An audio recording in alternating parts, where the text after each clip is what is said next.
This special holiday edition of Siskel and Ebert is brought to you by Orville Redenbacher, the first and last name in popcorn.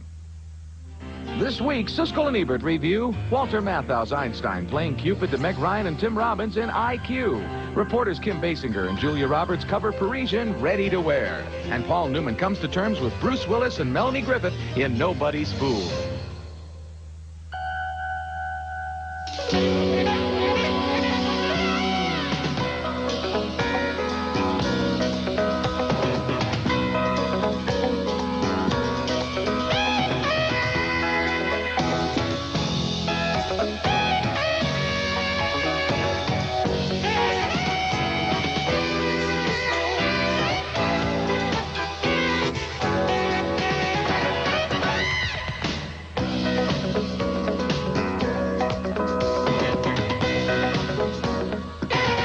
What makes you think that she would be better off with you? I don't know, just a feeling. Walter Matthau plays a matchmaking Albert Einstein in IQ, a romantic comedy. It's one of 6 new movies on this special holiday edition of Siskel and Ebert. We'll also review new holiday films starring Macaulay Culkin, Julia Roberts, Paul Newman, Steve Martin, and Jason Scott Lee. I'm Roger Ebert of the Chicago Sun-Times. And I'm Gene Siskel of the Chicago Tribune. Our first film is IQ, and it's more of a curiosity than anything else, a sweet romantic comedy with that standard premise of the woman who is about to marry a jerk, and then a really good guy comes along. My problem with most of these pictures is that I rarely believe the women like the jerk in the first place. In IQ, set in the 1950s at Princeton University, Meg Ryan plays the fiancée of a stuffy psychologist, a real twerp, played by Stephen Fry. But when their car breaks down and the nearest mechanic turns out to be charming Tim Robbins, well, is there a choice? Fascinating, but what is wrong with the car? Well, my guess is your stroke is too short and you're getting premature ignition. Does it ever feel that way? Like what? Like the stroke is too short and you're getting premature ignition?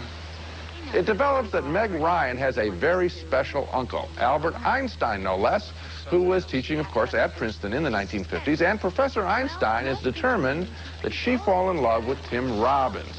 Walter Matthau plays the professor as a sweet, cuddly Yoda. Sorry. Uncle Albert.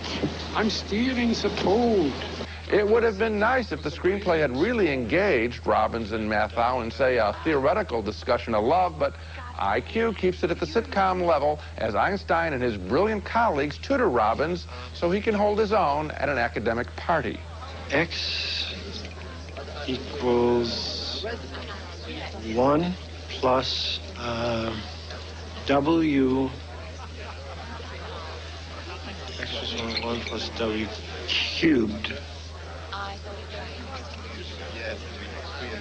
In over pi.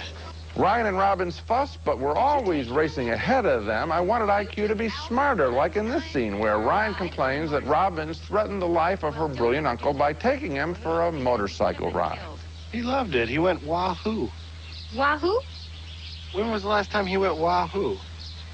Well, I'm sure I don't know. When was the last time you went wahoo? IQ features a first-rate cast in a standard story with a gimmick. It's a nice formula movie, but a formula nonetheless. By comparison, I recently saw a play also involving the character of Einstein, written by Steve Martin, and I enjoyed it so much more than IQ, which could have been really, I think, just a half-hour I Love Lucy show. Well, Gene, I think you missed the entire spirit and wonderful comic tone of this movie. It's a very cheerful film. It's very entertaining, and Walter Matthau is wonderful as Albert Einstein. I think you ought to get an Academy Award nomination for Best Supporting Actor. He is great here. His old cronies who follow him around are funny, and the chemistry between Meg Ryan and Tim Robbins is really what you're looking for in a movie like this. It is a romantic comedy. You admitted it was nice. It's charming. I really thought it was funny, and I liked it a lot. I thought that it was very lightweight. I really wish that these are such fine actors. This is a romantic comedy. Yeah. How heavyweight do you want it to be? You want to have a deep discussion in it about something? A smart, funny one. Smart as these characters are, didn't you? You never believed, of course, that Meg Ryan was really like that guy, did you? Of course I did. Stephen Fry is a really engaging guy, and in that academic world of the early 50s in Princeton, she wants to marry a smart guy. He is a smart guy, and besides, It's a comedy, Gene. It doesn't really matter if you believe it or not. I mean, you're trying to review a totally different movie. No, I'm just saying that these pictures can be done either well, the formula can be done well, or done not so well. I think this didn't do it. Thank goodness it was done well, then. Okay, next movie, and our next movie was quite a surprise for me. After his recent series of ill-advised projects and box office bombs, I was not looking forward to the new Macaulay Culkin movie, but the fact is, Richie Rich is a comedy with a lot of warmth and charm and high energy, one that has an edge and yet has a gentle spirit. The movie stars Culkin as the richest kid in the world, and there's even a mad scientist who lives right in the house with him. Careful! Teams of scientists have worked day and night developing the latest in microcircuit technology. Your afternoon tea, sir. Millions and millions of dollars have been spent on this one bee alone.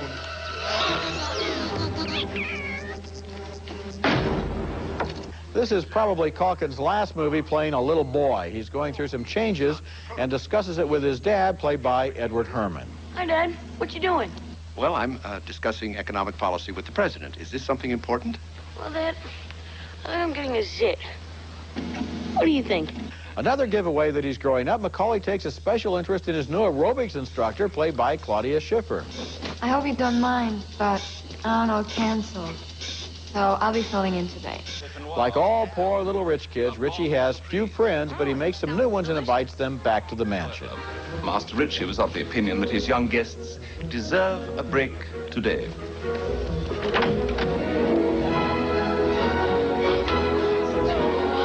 You have your own McDonald's? The plot thickens as Richie's parents are feared lost at sea, and he fights evil John Larroquette for control of the company. Business hours go, well, just way past your bedtime. So I think that it's best to leave this job to an adult who has experience in these matters. Okay? I don't think so. What I liked the most about Richie Rich was the way the director, Donald Petrie, was able to combine a fresh story with a sweet tone. I also liked Richie's adult friends, the valet and the inventor, and I liked the movie's imaginative rich kids' toys, including the Kidapult, in which his playmates find out what it's like to be shot out of a cannon. This was a surprisingly entertaining film. We differ again. I wasn't entertained by any of the kids' toys, and I would have liked to have seen, for example, with the Claudia Schiffer scene, some writing with it. In other words, she just pops in and she is gone. It's a one-line gag. Didn't you like the toy of the smell thing that could sniff out stuff? Wasn't that terrific? The catapult, as I looked at that, I kept noticing when the stunt people were in the shot. It was pretty obvious. So I didn't think the catapult was very exciting. Well, it's not going to be news to anybody. There's stunt people there, but it can be either done well, just like we were talking about before. It can either be done well or not so well. The other thing is, I didn't think this Larroquette was that good of a villain, and I think that's what really would have energized the story. I thought it was played at a very light level, and I didn't think it was very good. Well, I think people will miss a real good time if they take your advice. Coming up next, Red Hot director Robert Altman takes on the world of Paris fashion in his new comedy called Ready to Wear. I'd say it's very pret-a-porter. Milo, you've had a lock on the look of the 90s for decades now. How have you managed to stay on top of everything? Probably the same way you have, Kitty. Just hard work and believing in yourself, right? Taking advantage of other people's insecurities. Fashion reporter Kim Basinger and photographer Stephen Ray are just two of the boring characters, a twit and a lightweight cynic, in Ready to Wear, Robert Altman's comic take on the fashion world, and wow, what a disappointment. A master filmmaker on a great subject, and we get one boring, unfunny scene after another. Every subplot is dreary, including the constant catfight between two top fashion magazine editors, both attending the Paris Ready to Wear shows. They're played by Tracy Ullman and Linda Hunt, and the joke here is they both want to be in another hotel suite. I'm not in this Salome suite. You get on the phone right now. Get on the phone and tell them that I want to be in the Faust suite. It's the one I asked for. I don't want to be in the Salome suite. This is the Royal Suite. I'm supposed to be in the Salome suite. You're supposed to be in the Salome suite. suite. And you just set those things down. Even duller is the relationship between an American sports writer, Tim Robbins, told to stay over and cover the death of a fashion magnate, and Julia Roberts as a fashion reporter on the same story. They are both assigned the same hotel room. Isn't that inventive? Two hotel room gags in the same movie. A desperate script. Unfortunately, neither one of these characters has anything to say to each other that's witty or funny or romantic. I hope that you can be a gentleman and that we can just say what happened last night never happened, okay? Sure, no problem.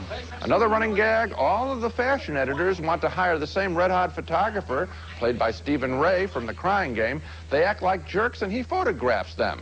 Oh, I don't know what to do. I want you to sign this contract, and I want you. So take me. Ow! Ow, what are you doing, son of a... Get out of here!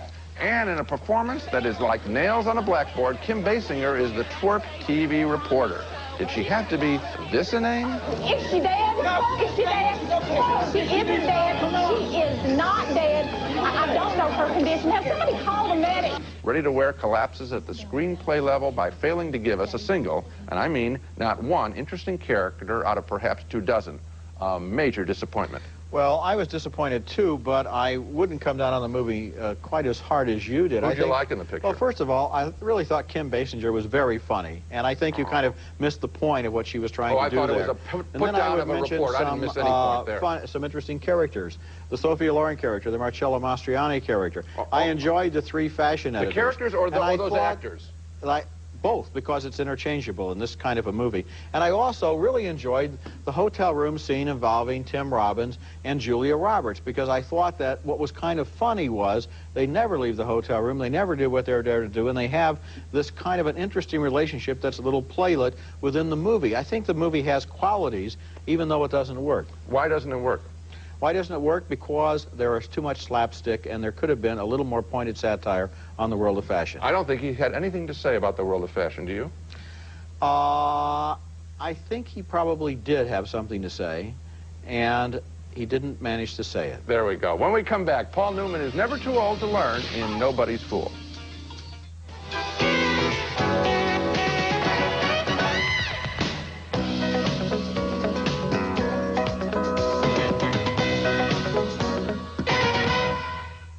I could legally shoot you and get away with it. Not unless I'm breaking and entering. Are you going to break and enter? Paul Newman is caught stealing a snowblower from Melanie Griffith's husband in Nobody's Fool, a bittersweet movie with a plot that's a little too contrived, but a performance by Paul Newman that is pure gold.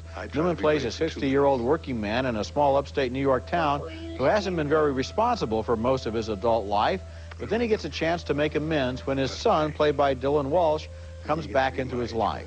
Walsh is separated and plans to raise his older son on his own, and that gives the Newman character a grandson and the new chance at trying to do the right thing. Can I ask you a question? Well, if you're not a father to me, how come you're a grandfather to Will? Because you got to start someplace. Newman's landlady is his 8th grade teacher, played by the late Jessica Tandy. Do you mind my asking what you are doing? I'm keeping the guy that I stole this from stealing it back. Donald, does it ever bother you that you haven't done more with the life God gave you? Not often.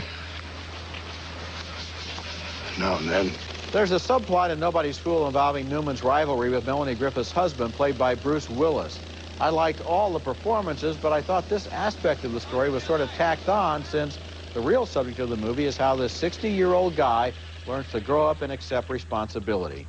Newman is on screen in almost every scene and is very good in this film, quiet and touching. He's a likely Academy Award nominee. I had the exact same response to the picture as you, Roger. I thought he was just fine. In fact, in many ways, I like this performance more than the one he won an Oscar for, which is The Verdict.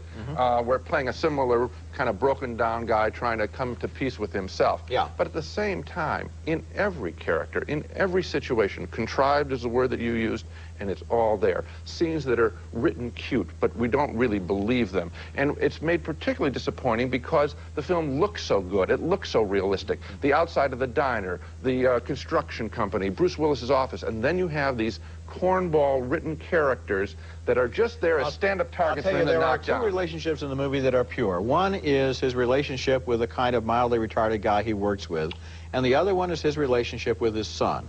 And those are written straight, but the others, you're right, have the spin on them that isn't necessary. And I question some of the moments even with the son. The son turns out to be good at construction and knows all this stuff. I think that's tacked on. I don't think that would be credible. I think it's either possible that he knows how to do construction or he doesn't. I don't think you have to explain that. Coming up next, a new comedy from the director of Sleepless in Seattle. Steve Martin stars in Mixed Nuts. Our next movie is Mixed Nuts, the latest film by director Nora Ephron, whose Sleepless in Seattle was such a smash. But this picture, Mixed Nuts, is another contender for the year's worst film, a stunningly empty comedy with Steve Martin as a suicide hotline worker whose agency faces eviction from landlord Gary Shanley. Now, these are two major comic talents in a dreary scene. We don't exactly have a cash flow. After you save someone's life, you can't ask them for money. Doctors can. Aren't you some sort of doctor, Philip? No. Oh. Tell me, in all of your calls, has anybody impaled themselves? No. Oh. And how's this for an original joke? The fruitcake that nobody wants. A fruitcake? Yes. Remarkably like the one I gave you last year. The would-be romance in the picture is between Steve Martin and Rita Wilson as his assistant. My heart is racing, and I'm feeling all nervous and sick. That's the way I felt since the day I met you. Your sweater was buttoned funny that day. One side stuck up higher than the other and poked up into your chin. You remember that? I'll never forget it.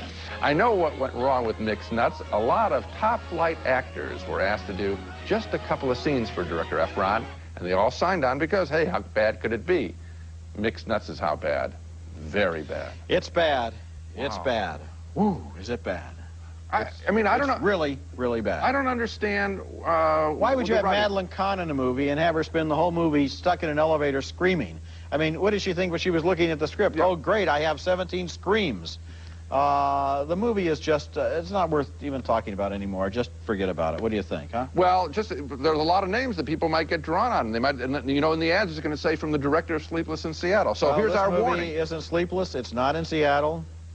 There you go. And it's not any good. When we come back, Jason Scott Lee stars in a live-action adventure. Rudyard Kipling's The Jungle Book is next.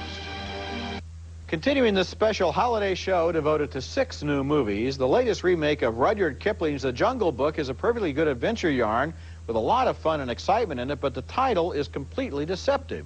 This movie has nothing to do with the stories of Kipling except for a few names that it borrows, and no connection at all to the 1967 Disney animated feature. In fact, the much closer precedents for this film are the Tarzan movies and the Indiana Jones adventures, as you can see here in this early scene where young Mowgli, played by Jason Scott Lee, stumbles upon a jungle temple filled with treasure.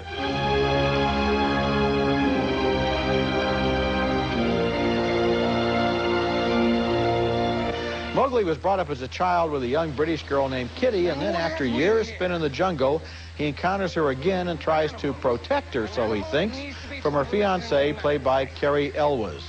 Come on, put them up.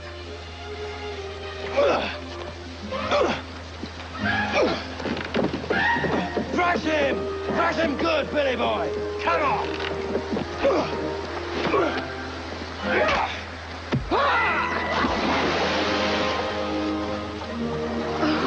Kitty is played there by Lena Headey. She explains to her father, played by Sam Neill, that the wild man is in fact her old playmate. It's your mother's bracelet. I gave this to you when you were... Yes, and I gave it to a small boy named Mowgli. The evil junior officer knows Mowgli has found the jungle treasure trove and wants him to lead him there. I hunt animals, you know. Maybe someday you hunt me. As a straightforward adventure thriller, The Jungle Book is a perfectly entertaining movie made with good special effects, lots of energy, and a strong performance by Jason Scott Lee, who has a genuine screen presence. However, this is not a children's movie. It's too intense for younger kids, with scary scenes involving snakes and quicksand and jungle fires.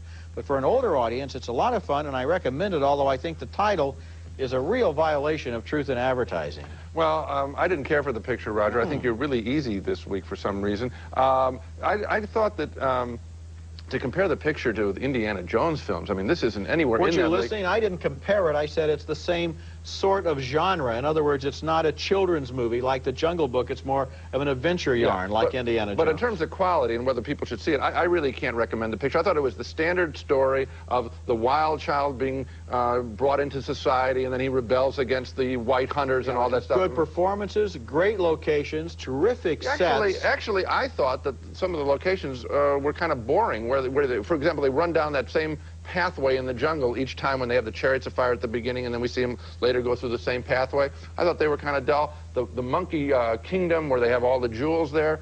That was fabulous. All those monkeys gibbering as they're standing around mocking I like the guy monkeys, who but was not the found. set particularly. The jewels looked kind of cheap, as a matter of fact. All the coins there at the end, I thought it was let down at the very end. I think that to some degree you kind of have to realize that these are movies. I mean, you're not expected to be a jeweler. Oh, I had no idea that they were movies, Rod. Well, I'm glad to be able to help you out. Now let's take another look at the movies we reviewed on this show. A split vote on IQ, the romantic comedy starring Tim Robbins and Meg Ryan. Gene thought it was a formula picture, but I really enjoyed Walter Matthau as a matchmaking Einstein. We split again on Richie Rich with Macaulay Culkin as the poor little rich boy.